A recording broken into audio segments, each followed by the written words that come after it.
I think that Extinction Rebellion is the most important movement to come through history, because if we're not successful, then there will be no more history written. I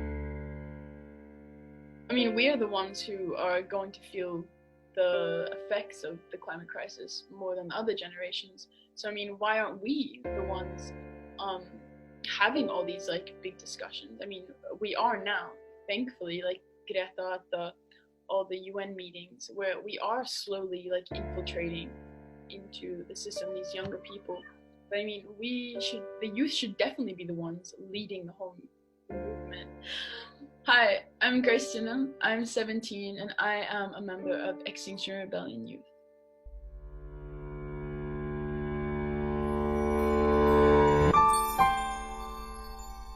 Of the climate crisis, first you think of like everything going up in flames, you think of these huge floods, everything like that.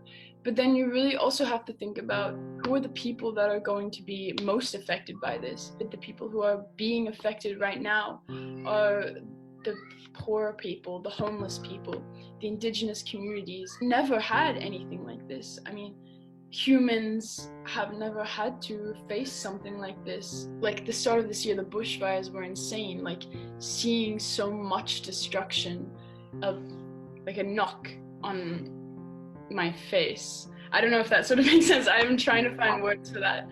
But yeah, it was like, it woke me sort of up. Once we get past this point of no return, like, yeah, I don't know if I can swear, but I think you know what's going through my mind. You can't help not feel just drained by it, really. Like lie awake in your bed at night and be like the future is deteriorating. Am I doing enough? How can I do more?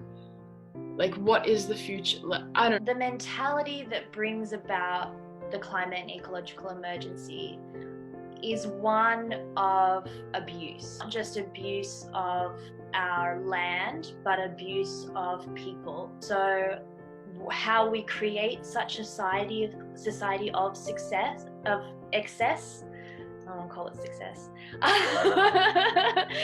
How we create this society of excess has come from the exploitation of other people.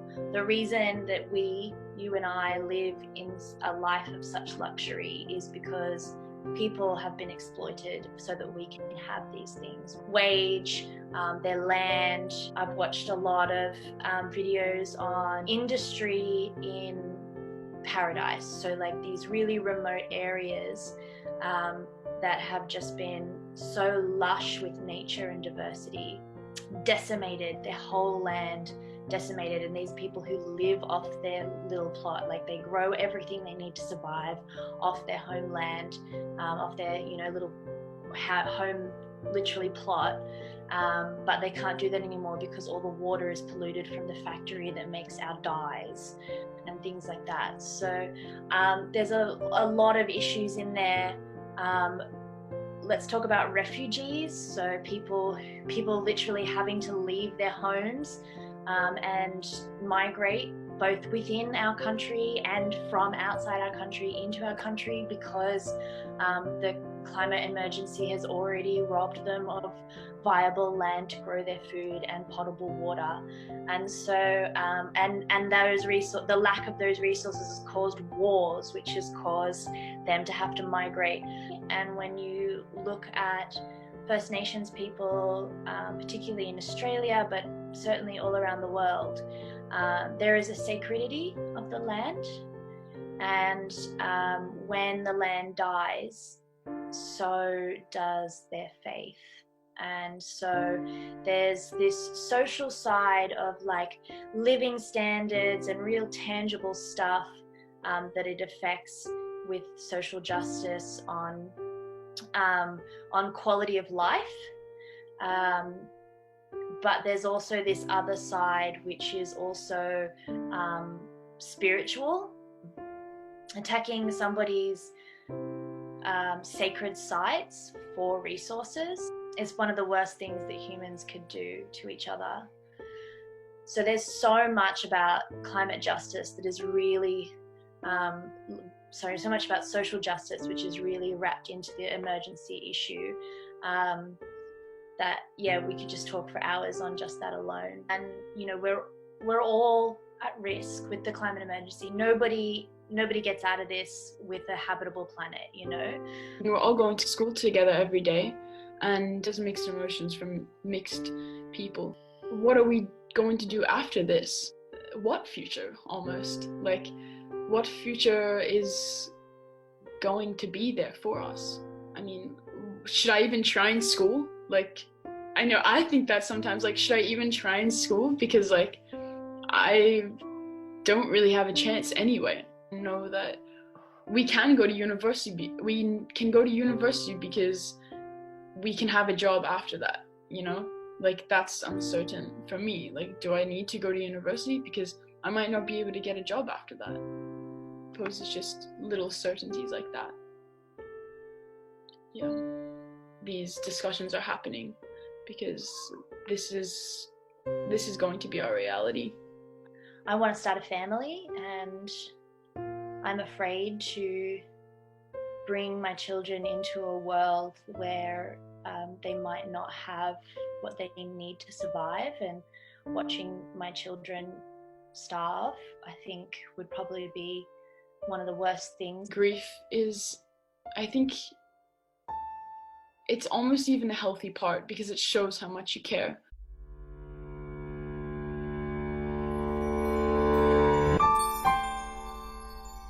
There's so many things that need to happen, like stopping deforestation, reducing our energy consumption, reducing plastics, like going vegan, all of these things.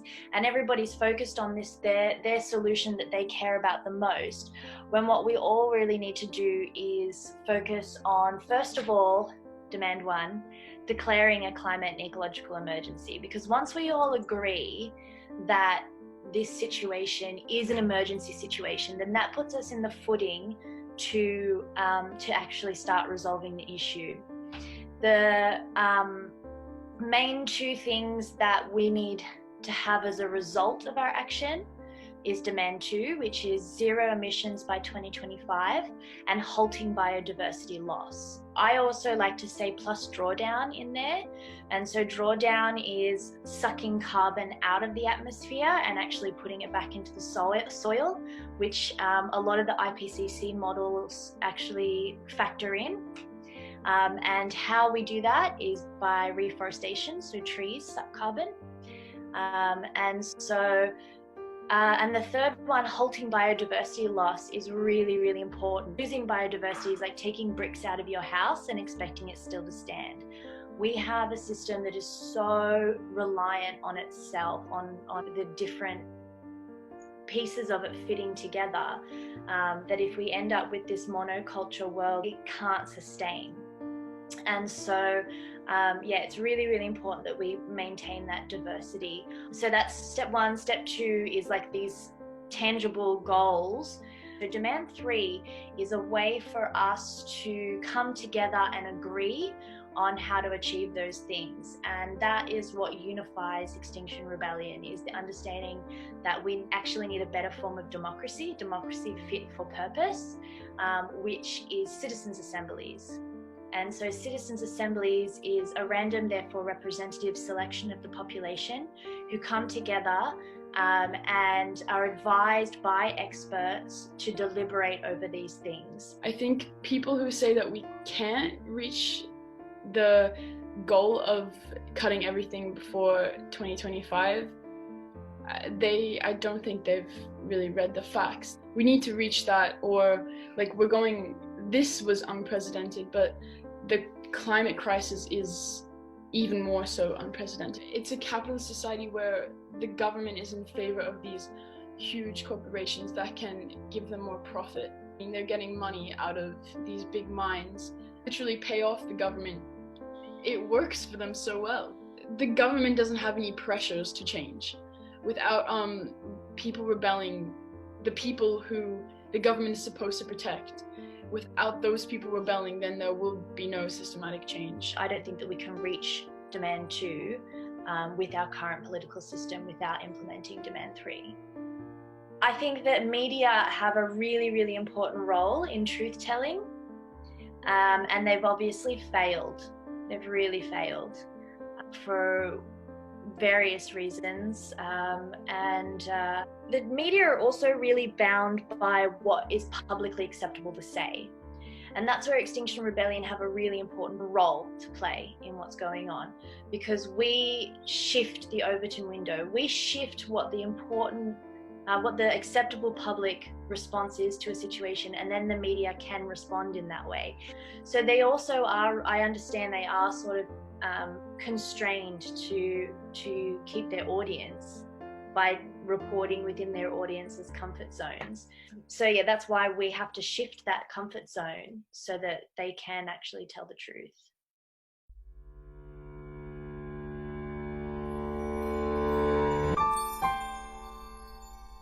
Question.